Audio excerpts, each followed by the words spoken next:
Hallo, willkommen und schön, dass du da bist. Ich freue mich, dass wir heute wieder ein Stück Weg gemeinsam gehen. Gerne möchte ich mit dir über ein Thema sprechen, das fast jeder kennt, macht und das trotzdem oft so unterschätzt wird.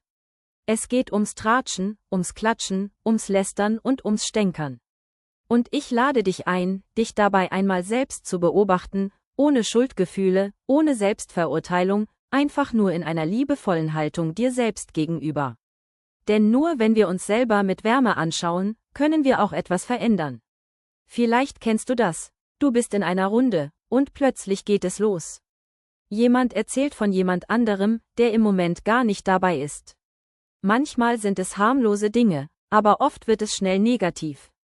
Da werden Fehler breitgetreten, kleine Schwächen aufgeblasen, oder, energetisch noch viel schlimmer, es werden Geschichten erzählt, die so gar nicht stimmen. Und ehe man sich versieht, ist man mittendrin. Vielleicht lacht man sogar mit, weil es in dem Moment leichter scheint, mitzumachen, als Stopp zu sagen und denjenigen zu unterbrechen.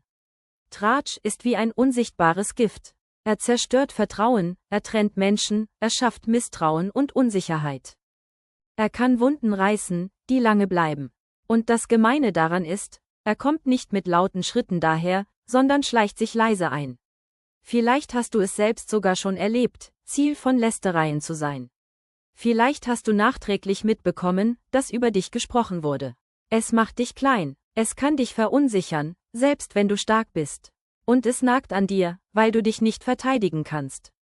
Denn wie willst du gegen Worte kämpfen, die schon längst ausgesprochen sind, und die sich in Köpfen festgesetzt haben?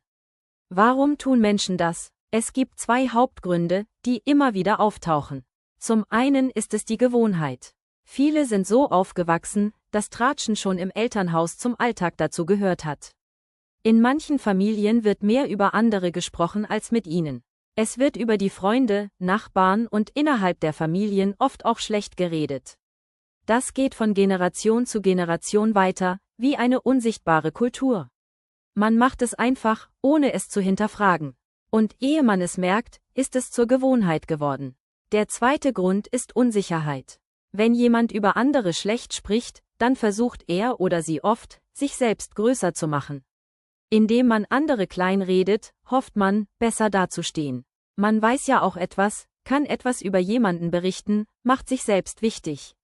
Meint derjenige zumindest. Es ist ein Versuch, Anerkennung zu bekommen und sich wichtig zu machen.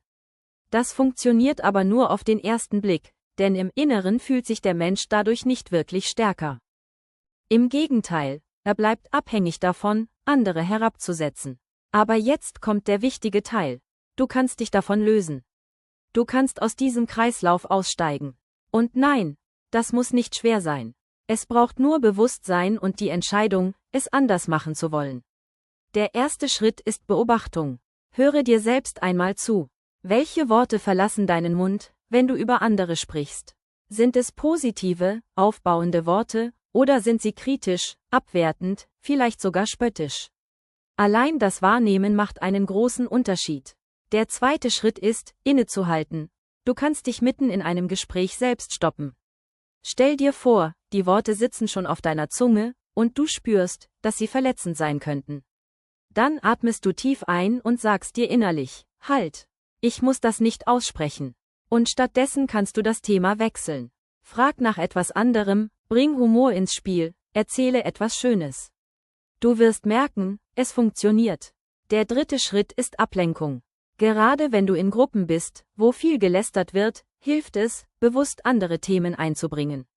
Sprich über etwas Positives, erzähle von einem Erlebnis, von einem Urlaub, von Tieren oder einem kleinen Glücksmoment, den du erlebt hast.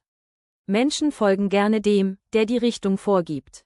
Wenn du Positives einbringst, kann es passieren, dass das ganze Gespräch eine neue Wendung nimmt. Der vierte Schritt ist Selbstwert. Je sicherer du in dir selbst bist, desto weniger hast du das Bedürfnis, über andere herzuziehen. Wenn du spürst, dass du gut bist, so wie du bist, brauchst du keine Vergleiche mehr. Dann kannst du anderen ihren Weg lassen, ohne ständig kommentieren zu müssen. Selbstliebe ist das stärkste Gegenmittel gegen das Lästern. Und der fünfte Schritt ist Mitgefühl. Wenn dich jemand wirklich ärgert, wenn du das Gefühl hast, über jemanden herziehen zu wollen, dann halte kurz inne und frage dich, was könnte dieser Mensch gerade durchmachen?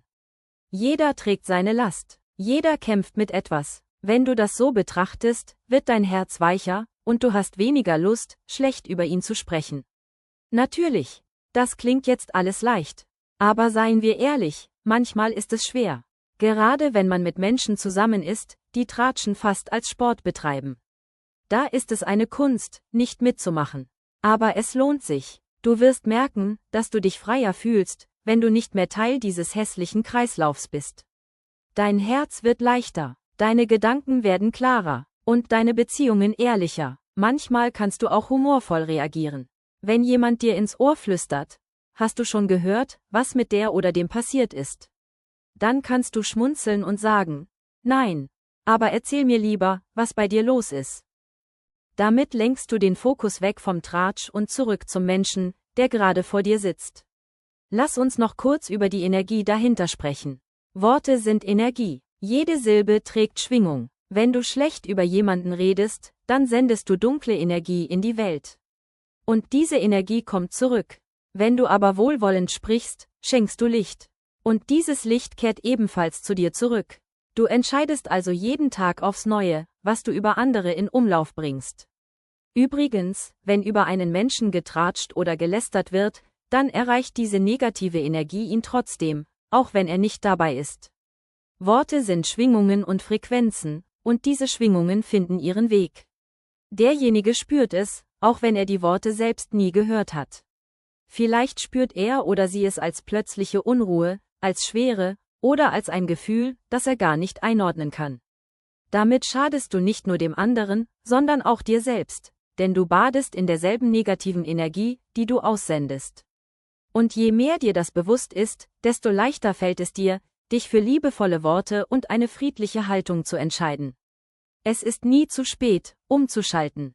Selbst wenn du dein Leben lang gewohnt warst, mitzutratschen, kannst du heute eine andere Wahl treffen.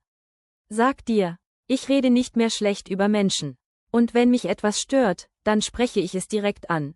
Ja, das braucht Mut, aber es ist der Weg in Freiheit. Ich lade dich ein, es einfach mal auszuprobieren. Fang heute an, bewusster mit deinen Worten zu sein. Und beobachte, wie sich deine Beziehungen verändern. Du wirst merken, dass mehr Vertrauen wächst. Dass Menschen sich bei dir sicher fühlen. Dass sie dir viel mehr anvertrauen. Denn sie spüren, du bist jemand, der nicht hinter dem Rücken redet. Zum Abschluss möchte ich dir noch etwas mitgeben. Wenn du das nächste Mal in Versuchung kommst, über jemanden zu lästern, dann stell dir vor, diese Person steht direkt vor dir. Würdest du die gleichen Worte benutzen? Wenn nicht, dann lass sie lieber unausgesprochen. Das ist ein einfacher, aber kraftvoller Trick. Danke, dass du heute dabei warst. Ich freue mich, wenn du dir Zeit genommen hast, darüber nachzudenken. Wenn dir dieses Video gefallen hat, freue ich mich über dein Like, wenn du es teilst und meinen Kanal abonnierst. Und lass mir gerne auch einen Kommentar da, wie du selbst mit dem Thema Tratschen umgehst und welche Erfahrungen du gemacht hast. Bis zum nächsten Mal. Alles Liebe für dich. Pass gut auf dich auf.